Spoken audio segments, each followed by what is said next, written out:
The snow came early to Pale Rock that year, brushing the highlands white before the maples had fully shed their gold. The air smelled of wood smoke and iron, like something forgotten had stirred beneath the frozen earth. Along the rim of the cedar bluff, a man rode alone, his silhouette drawn long by the sinking sun. He was tall, rough-hewn, and silent, with eyes the color of creek ice. They called him Ezekiel Holt, though most folks just said, the widower, as if that single word carried all the explanation needed. Ezekiel hadn't spoken to another soul in weeks. Since his wife was buried 2 winters back, conversation had become something he wore only on Sundays, stiff, awkward, and never by choice. He lived alone in a cabin up where even hawks rarely flew, and the townsfolk had long since stopped knocking. They said he'd gone quiet to hear the dead better. He never corrected them. That evening, just before dusk when the wind sharpened and the pine shadows stretched like aching fingers, Ezekiel spotted her.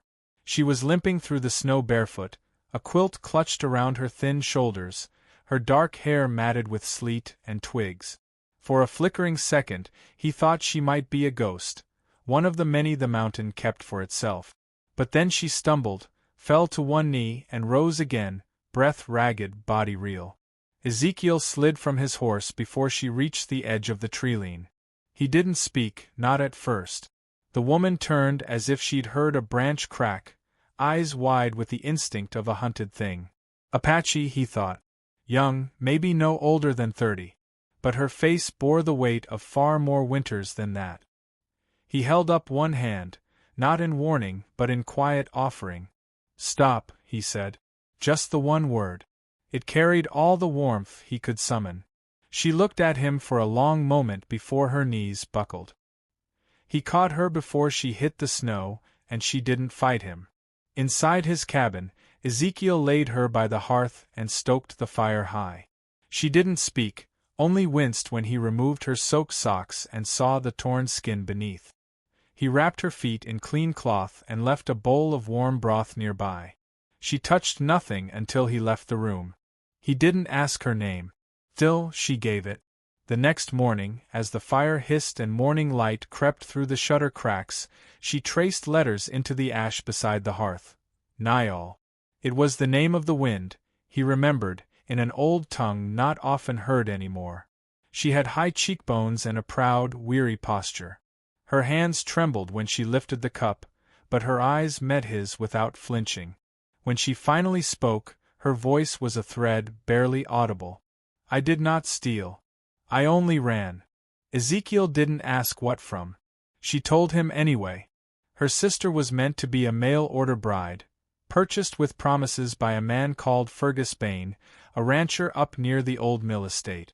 Bain had money, land, and a taste for women who didn't speak back. But when her younger sister refused him, called him cruel, fat, and mean, there had been punishment. The father, desperate and drunk, had offered Niall instead. Traded her like a broken horse.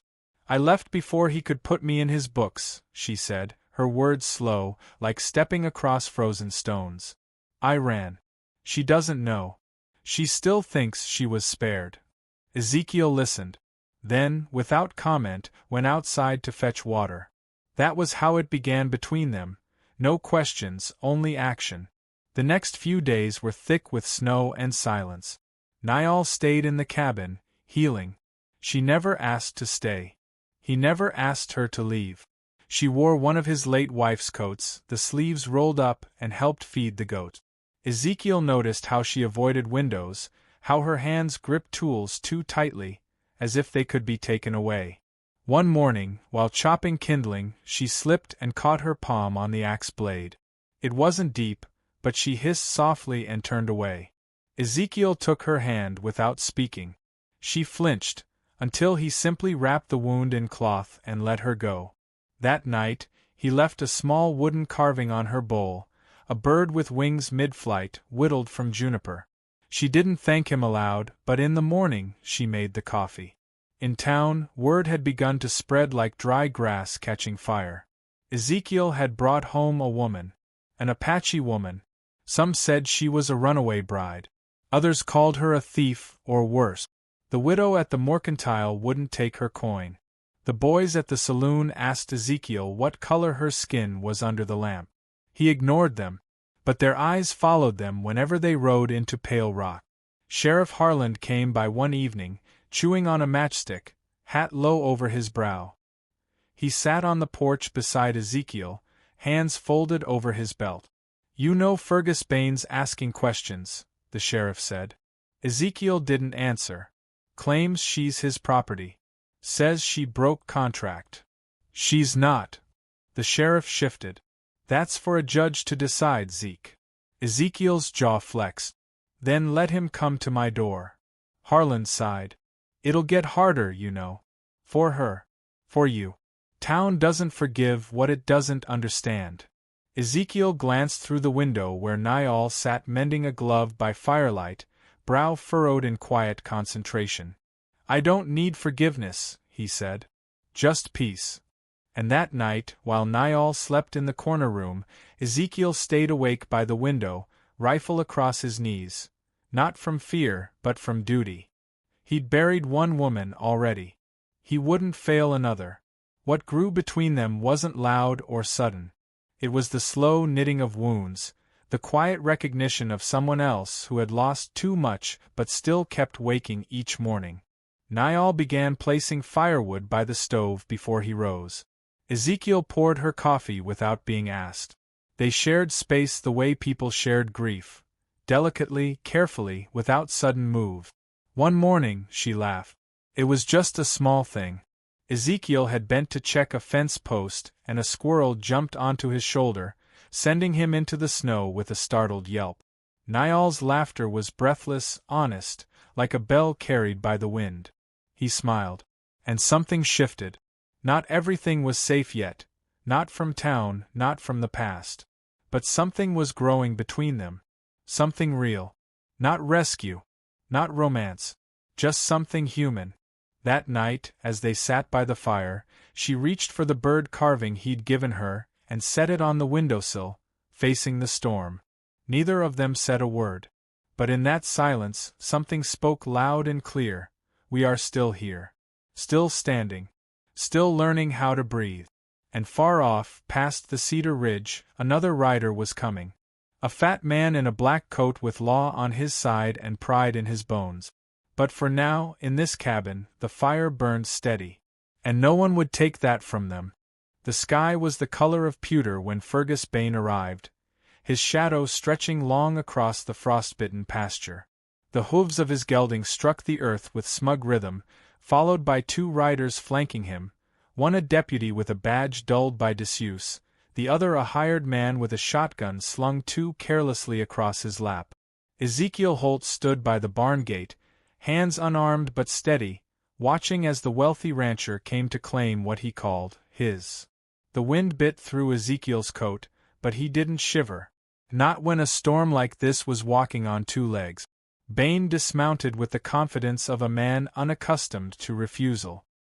His belly pushed at his coat buttons, and his boots were polished to a shine unnatural for a ranch road. His face held a grin that stopped just short of his eyes. "I believe you've got something of mine," he said, voice thick with casual authority. Ezekiel didn't reply. "I paid for a bride. What I got was betrayal. The girl ran out under moonlight like some wild thing, and now I hear she's playing house up here like she's a free woman." Still Ezekiel remained silent. His eyes didn't move. Behind the window glass, Niall stood motionless, her hand resting on the frame, the carved wooden bird still perched on the sill beside her.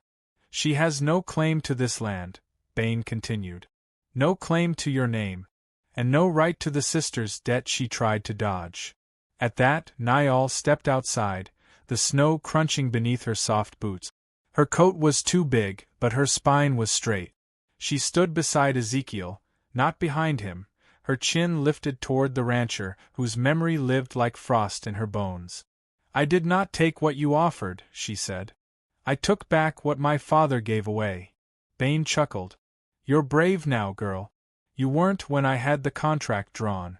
You were nothing but silence and sweat." Niall's breath stilled. Her hands were clasped tightly before her, but she didn't step back. "I was traded," she said. "Not chosen. My sister was the one meant for you. I took her place to spare her. You should have stayed. You might have even gotten used to it." "She doesn't know," Niall whispered, as much to herself as to the men before her. "She still thinks she was spared by chance." Bane took a step closer. Ezekiel's stance shifted, only slightly, but it was enough to catch the deputy's eye. The man cleared his throat but said nothing. "You can send her with me quiet," Bane said. "Or I'll get papers drawn, show the judge what's owed. Either way, she's mine." Ezekiel's voice came low and level. "No one owns her." The silence that followed was colder than the wind. For a moment, even the snow seemed to pause. The deputy moved as if to speak, but Bane cut him off with a wave. "I'll be back with signatures. You'll see where law lands." When they were gone, the cabin felt smaller, heavier. Niall didn't eat that night. She sat by the fire, the flames reflecting in her eyes, the shadows reaching long behind her. Ezekiel didn't try to console her. He simply sat across from her, carving something small from a scrap of pine. The sound of blade on wood was steady, calming. It filled the spaces where words couldn't live. The next morning, Niall woke early. She packed a small satchel with her few things and left it by the door. When Ezekiel rose, she was standing outside, facing east, the sky bleeding pink above the hills.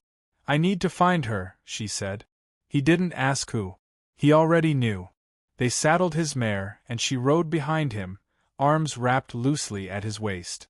The road to Bane's estate was long and narrow, weaving between dead cottonwoods and wind-scoured ridges. Along the way they spoke only once. "Why now?" Ezekiel asked, not turning his head. "Because if she believes she was spared, she'll never know what was taken from me. Or what she's still caught in." When they reached the gates of the estate, the air had shifted, no longer cold, but charged like the moment before thunder. The house was large, bloated with wealth, but the windows were shuttered like eyes unwilling to witness their own sins. A housekeeper met them at the door, her expression flickering between fear and disbelief. "She's here," the woman said softly, eyes darting behind her. "But she's not the same." They found Ayoka in a small upstairs room, seated by a window that looked out on nothing but barren pasture. Her hair had been cut short, unevenly, and she held a spool of thread in her lap, though the needle hung useless from her fingers. When she turned and saw Niall, her mouth opened, then trembled. "I thought you were dead," she said, voice cracking like a dried reed. "I was," Niall said. "But not in the way they meant." Ayoka rose, then collapsed into her sister's arms. They didn't speak for some time, only breathed in the rhythm of recognition. Ezekiel stood back, arms folded, his presence quiet but grounding. "I never knew," Ayoka whispered. "I thought Father changed his mind. That you left because you hated me." "You were always the gentle one," Niall said. "I just ran faster." They left the house before noon, with Ayoka between them. No one stopped them. No papers were shown. Perhaps Bane was gone for the day. Or perhaps the house, too, had grown tired of holding its breath. But the reckoning wasn't done.